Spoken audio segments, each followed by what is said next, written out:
Hello guys, আজকে আমি chicken pakora বানাচ্ছি। দেখো কি করে বানাই। আর রেসিপিটা যদি তোমাদের ভালো লাগে তাহলে তোমরা বাড়িতে ট্রাই করতে পারো। তো এখানে আমি আদা রসুন কুচি করে দিয়ে দিচ্ছি। তারপর এখানে আমি জিরে গুঁড়ো দিয়ে দিলাম একটু।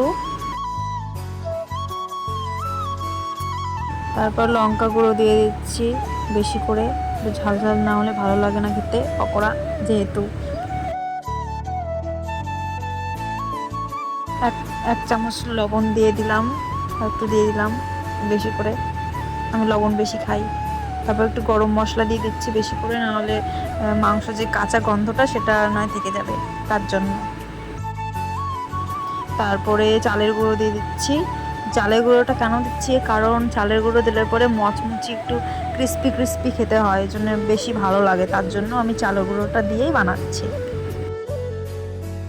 এবার আমি একটু মেখে নেব ভালো করে, একটু জল দিয়ে, হালকা একটু জল দেব, এরপরে মেখে নেব। তারপর জলটা দিয়ে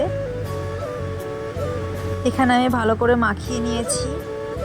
কি সুন্দর দেখতে লাগছে, মনে হচ্ছে কাঁচাই খেয়ে নিই। তো এখানে তেলটা দিয়ে দিলাম গরম হওয়ার জন্য, এক এক করে দিয়ে দিচ্ছি তেলের উপরে, ভালো করে কড়া করে ভেজে নেব লাল লাল করে। আমি এখানে গ্যাসটা কম করেই দিয়েছি। গ্যাসটা যদি এখানে বাড়িয়ে দিই তাহলে উপর দিয়ে পুড়ে যাবে, ভেতরে কাঁচা থাকবে, সেই জন্য আমি গ্যাসটা কম করেই ভাজছি, যাতে ভালো করে ভাজা হোক কড়া কড়া করে।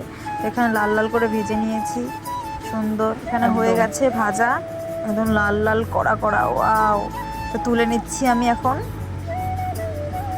তো দেখো বন্ধুরা কেমন হয়েছে একদম। তো ওকে গাইস, এইটুকুই আমার ভিডিও। যদি ভালো লাগে তাহলে লাইক কমেন্ট সাবস্ক্রাইব করে দিও।